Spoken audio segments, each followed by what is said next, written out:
All right, ladies and gentlemen, what do we got? What do we got here? We got a Panda, Citizen Panda caliber 2100 in gray today.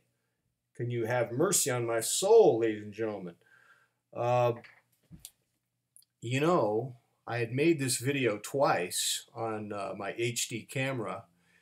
Couldn't show it to you because no one told me this. But when you have a little bit of a sandpaper mustache under your nose here, not only does that look bad, but if like you wipe your nose with like well, I'd use like a black towel, washcloth, little black particles in the sandpaper beard. I mean, look like a monstrosity. I look like a dude who had survived an explosion, some kind of car crash, and I couldn't look at the video. It was driving me nuts.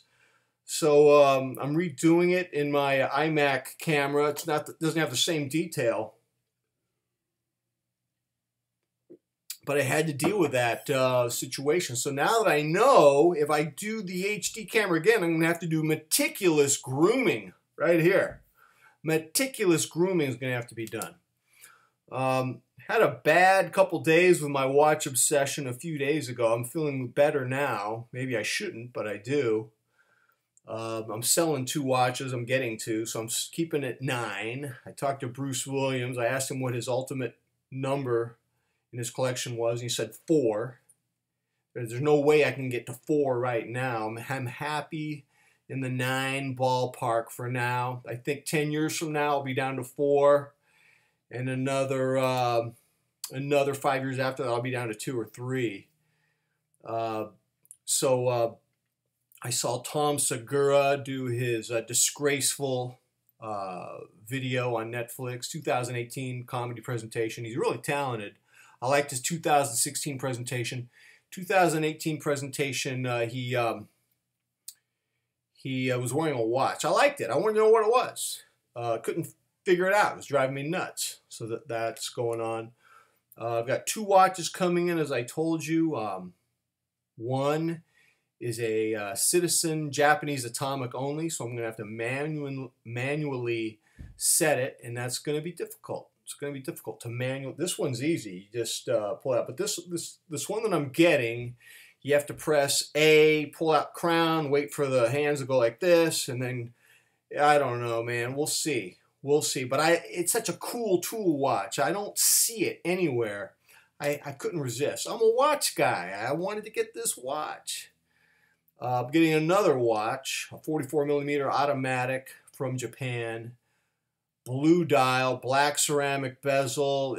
I consider it a grail. It's going to be my grail piece, and I'm selling 2 watches to keep my collection at 9. I had a few bad days where I was like writing down my collection and then crumpling the paper up, throwing it away, and writing another list of what my ultimate collection would be. It was driving me nuts. It was like the Furies, the watch Furies were like in my head. They were obsessing me, and I thought I'd write down the 10 signs that your watch obsession has gone to the dark side. And so number 1, sometimes it seems like it takes up too much time, not just physical time of being on the internet, but the amount of time that it's in your head. And you could be, I'm making this video and I want you to see this. See, what's that? Why? This is taking up time. Showing you this Citizen Gray Panda is taking up time, and I'm complaining about it, but I'm enjoying looking at it at the same time. I don't like that. Well, all that time on watches, I could use it to be a better father, to be a better husband, a better man. Well, number 2. I don't like it when my watch obsession compromises self-trust. What do I mean by that? I want to be able to trust my judgment. If I buy a watch and I say it's a holy grail piece, I want to be able to trust my judgment that it is a holy grail piece. I don't want to question my judgment. And I think if your watch obsession makes your judgment compromised, you've gone to the dark side, ladies and gentlemen.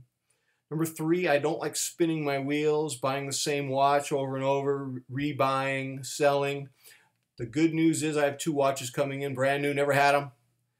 That feels good. Number 4, I could probably make a whole video about this. I don't like when there's a disconnect between what my eyes desire and the opportunities I have to wear. I don't have a lot of opportunities to wear a watch. And there's such a huge gap between all the watches that my eyes desire and the limited time and circumstances I have to wear the watches. That gap, it gives me a certain agony and torment that drives me, it's got to stop, ladies and gentlemen. If this dark side of my watch obsession were to be prolonged, if I couldn't see the humor of it, I would just walk away. I would just do piano videos, and it would be a shame. Like 14 people would look at those because the majority of my traffic is watch talk, watch stuff, and that drives me nuts. Number 5. Lord of the Rings. There's this demonic character named Gollum. My precious, my precious, my precious. This slithery little voice. I don't want to be some recluse watch nerd in my house with my little watch boxes going, my precious, my precious. You can go down that road, man. That's scary stuff. Number 6, watch interference. You know, you're watching a movie and then you just suddenly think about watches and you go on the internet while the movie's still on because there was a watch you'd meant to look up. I call that watch interference. You're eating dinner and then a watch thought comes into your head and you get up from the dinner table and you write something down. I don't like watch interruptions, man. You're going to the dark side. Number 7. You know what? I don't mind spending money on watches if it makes me happy. If it's bringing me some kind of gratification. But if it's bringing me agony, what's the point? I mean, not only are you spending money on, look at this. You're spending money on these watches. Enjoy them. I can't believe this watch is 44 millimeters. It plays like a 48. Don't talk about that right now. We're going to the dark side of the obsession. Number 8. I mean, a watch obsession could be distracting you from real issues. Number 9, unrealistic expectations for a watch could set you up for disappointment. Am I going to be disappointed when my 2 new watches arrive? Am I setting myself up for disappointment? I hope not. And number 10. What if we all had our ultimate collection? What if I had the Seiko SBEX 003 and the Seiko MM600? And maybe a Panerai, and maybe an Omega Planet Ocean chronograph. Then what? You know, would we stand at the abyss? Would we teeter at the abyss? Do we unconsciously torture ourselves because we don't want to face that abyss or face that next step?